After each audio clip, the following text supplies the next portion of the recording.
श्रीमन्महागणाधिपतये नमः। सदा निम्बवृक्षस्य मूलादिवासात् सुधाश्रावणं तिक्तमप्यप्रियन्तं तरुं कल्पवृक्षादिकं साधयन्तं नमामीश्वरं सद्गुरुं సాయినాథం. సాయినాథ పరబ్రహ్మణే నమః. ముఖ్యంగా ఆగస్టు 1వ తారీఖు నుంచి ఆగస్టు 31వ తారీఖు వరకు ద్వాదశ రాశుల యొక్క శుభాశుభ ఫలితాలు తెలుసుకోబోయే ముందు గ్రహ సంచార ఫలితాల గురించి మనం ఒక్కొక్క రాశుల వారీగా ఏ గ్రహాలు ఏ రాశుల్లో సంచరిస్తున్నారో, ఏ రాశుల వారు ఎటువంటి శుభాశుభ ఫలితాలు పొందబోతున్నారో వివరంగా తెలుసుకునే ప్రయత్నం చేద్దాం. తదుపరి మకర రాశి. ఈ యొక్క మకర రాశి జాతకులను కనుక మనం గమనించినట్లయితే లగ్న ద్వితీయాధిపతి అయిన శని భగవంతుడు తృతీయ స్థానంలో సంచరిస్తున్నాడు కాబట్టి ప్రస్తుతము శని భగవంతుని యొక్క అనుగ్రహంతో అనేక రకాల శుభ ఫలితాలు పొందుతారు. ముఖ్యమైన పనుల్లో ఆటంకాలు తొలగిపోతాయి. భవిష్యత్తుకు సంబంధించి తీసుకునే నిర్ణయాలన్నీ మీకు అనుకూలిస్తాయి. ధనస్థానంలో రాహుగ్రహ సంచారం చేత ప్రతి పనిని ఎంతో కార్య నిమగ్నతతో పూర్తి చేస్తారు.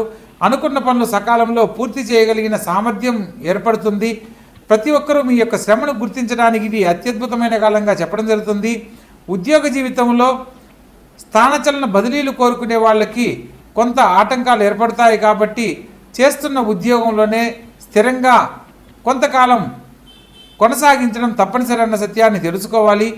షష్టమ స్థానంలో శుక్రుడు మరియు గురుగ్రహ సంచారం చేత స్త్రీ మూలకంగా అనుకోని ఖర్చు ఎదురయ్యేందుకు అవకాశం ఉంటుంది. ఖర్చులను నియంత్రించుకునే ప్రయత్నం చేయండి. ముఖ్యమైన పనుల్లో శత్రుక్షయం ఏర్పడబోతుంది. ఎవరైతే మిమ్మల్ని ఈ రోజు వరకు శత్రువులుగా భావించారో వాళ్ళ తప్పు తెలుసుకొని మిమ్మల్ని మిత్రులుగా భావించేందుకు ఇది అత్యద్భుతమైన సమయంగా సూచనగా చెప్పడం జరుగుతుంది. ప్రత్యేకంగా సప్తమ స్థానంలో సంచరిస్తున్న రవిబుధుల సంచార ఫలితంగా జీవిత భాగస్వామితోనూ మరియు ప్రత్యేకంగా తండ్రి సంబంధీకులతోనూ మామవర్గ రీత్యా వారితోటి మీ యొక్క వ్యక్తిగత విషయాలను చర్చనీయాంశం కాకుండా జాగ్రత్త పడండి. ముఖ్యమైన విషయాలను జీవిత భాగస్వామితో చర్చించడం ద్వారా అనుకున్న పనులు సకాలంలో నెరవేరుతాయి. ఇక్కడ జీవిత భాగస్వామితో మీరు కొంత అనుకూలంగా ఉండాలి అని సూచనగా చెప్పడం జరుగుతుంది. కొన్ని సందర్భాలలో వ్యతిరేకతలు ఏర్పడుతున్నప్పటికీ కూడా మీరు ఎప్పుడైతే సంయమనం పాటిస్తూ జీవిత భాగస్వామికి ఇంపార్టెన్సు ప్రాధాన్యత ఇస్తారో మీ జీవితానికి సంబంధించి తీసుకునే నిర్ణయాలన్నీ మీకు అనుకూలిస్తాయి. అష్టమ స్థానంలోకి మారుతున్న రవిబుధుల సంచార ఫలితంగా ప్రారంభ కాలంలో చాలా గొప్పగా ఉన్నప్పటికీ ఈ యొక్క మాసం మధ్యలో కొంత ఇబ్బందులు, ఆరోగ్య సమస్యలు ఎదుర్కొనేందుకు అవకాశం ఉంటుంది కాబట్టి ఆరోగ్య విషయంలో సమస్యలు రాకుండా జాగ్రత్త పడాలి. బంధువులతోటి మీ యొక్క వ్యక్తిగత విషయాలను చర్చనీయాంశం కాకుండా జాగ్రత్త పడాలి. ఆర్థికంగా ఆరోగ్యంగా ఉండడానికి బుధగ్రహానికి సంబంధించిన పరిహారాలు తప్పనిసరిగా ఆచరించాలి.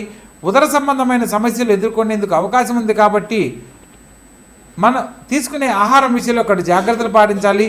భాగ్యస్థానంలో సంచరిస్తున్న కుజగ్రహ సంచార ఫలితంగా గృహయోగం కోసం ప్రయత్నం చేస్తున్న వారికి గృహ లాభము మరియు అమ్మకానికి ఇల్లు కానీ స్థలము కానీ ఉన్నవాళ్ళు ఆర్థికంగా లాభపడడానికి ఇది అనుకూలమైన కాలంగా చెప్పడం జరుగుతుంది.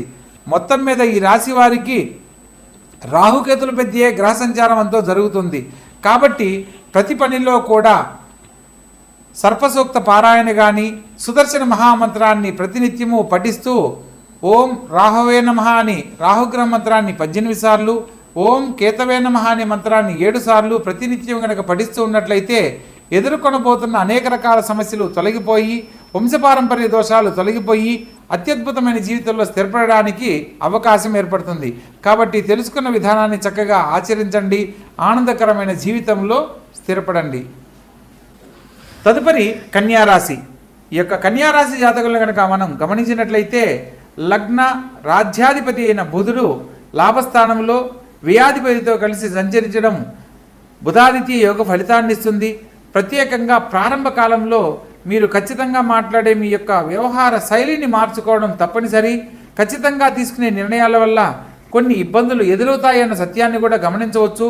కొన్ని సందర్భాలలో మీరు చాలా కఠిన నిర్ణయాలు తీసుకొని ముందడుగు వేస్తూ ఉంటారు. ఆలోచించి నిర్ణయం తీసుకోవాలి. మరియు షష్టమ స్థానంలో రాహుగ్రహ సంచారం చేత మీరు ఎవరినైతే ముఖ్యమైన వ్యక్తులుగా భావిస్తారో వారి వైపు నుంచి చిన్న చిన్న విభేదాలు ఏర్పడే అవకాశం ఉంటుంది కాబట్టి ప్రతి ఒక్కరితోనూ ఆచితూచి వ్యవహరించండి. ఉద్యోగ వ్యాపార విషయాలలో పై అధికారులతోనూ మరియు వ్యాపార విషయాలలో తోటి భాగస్వాములతోనూ వాగ్వివాదాలకు వెళ్ళకూడదన్న సత్యాన్ని తెలుసుకొని నడుచుకోవాలి. అదేవిధంగా సప్తమ స్థానంలో శని సంచారం జరుగుతున్న కారణంగా కళ్యాణ జీవితానికి సంబంధించి ఎదురు చూస్తున్న వారికి వివాహ జీవితానికి సంబంధించి కొంత ఆలస్యం జరిగే అవకాశం ఉన్నప్పటికీ శని భగవంతునికి సంబంధించిన కొన్ని పరిహారాలు ఆచరించాలి. ప్రత్యేకంగా జీవిత భాగస్వామితో వాగ్వివాదాలకు వెళ్ళకూడదన్న సత్యాన్ని తెలుసుకోవాలి. ఈ సందర్భంలో అనుకోని సంఘటనల కారణంగా దాంపత్య జీవితంలో చిన్న చిన్న మాట పట్టింపులు ఎడబాటు ఏర్పడేందుకు అవకాశం ఉంటుంది. కాబట్టి ప్రతి విషయంలో కూడా సంయమనం పాటిస్తూ వాగ్వివాదాలకు లోను కాకుండా జాగ్రత్త పడాలి.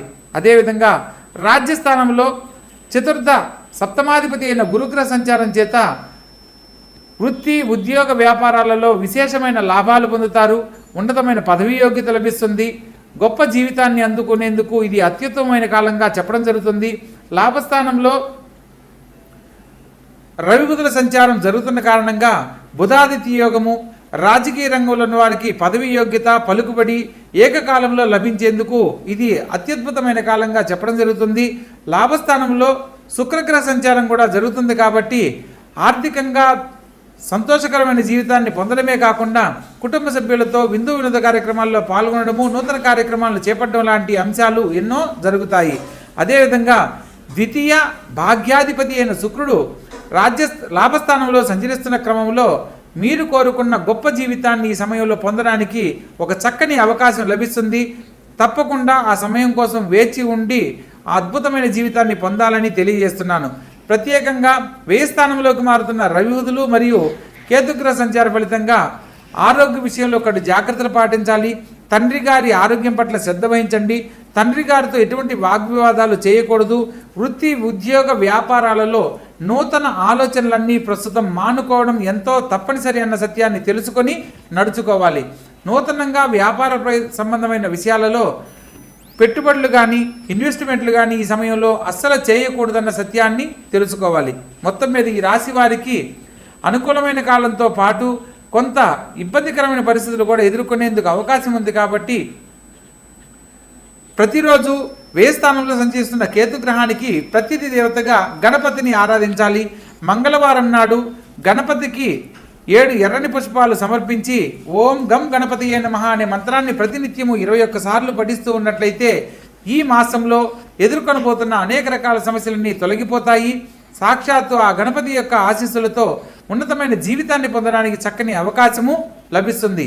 అదేవిధంగా సప్తమ స్థానంలో శని భగవంతునికి సంబంధించిన పరిహారాలు గనక ఆచరించినట్లయితే సకాలంలో వివాహం కాలేదని బాధపడుతున్న వారికి వివాహ జీవితాన్ని పొందడమే కాకుండా దాంపత్య జీవితంలో సమస్యలు ఏదైనా ఉంటే అవి తొలగిపోయి అన్యోన్య దాంపత్యాన్ని పొందడానికి అవకాశం ఉంటుంది.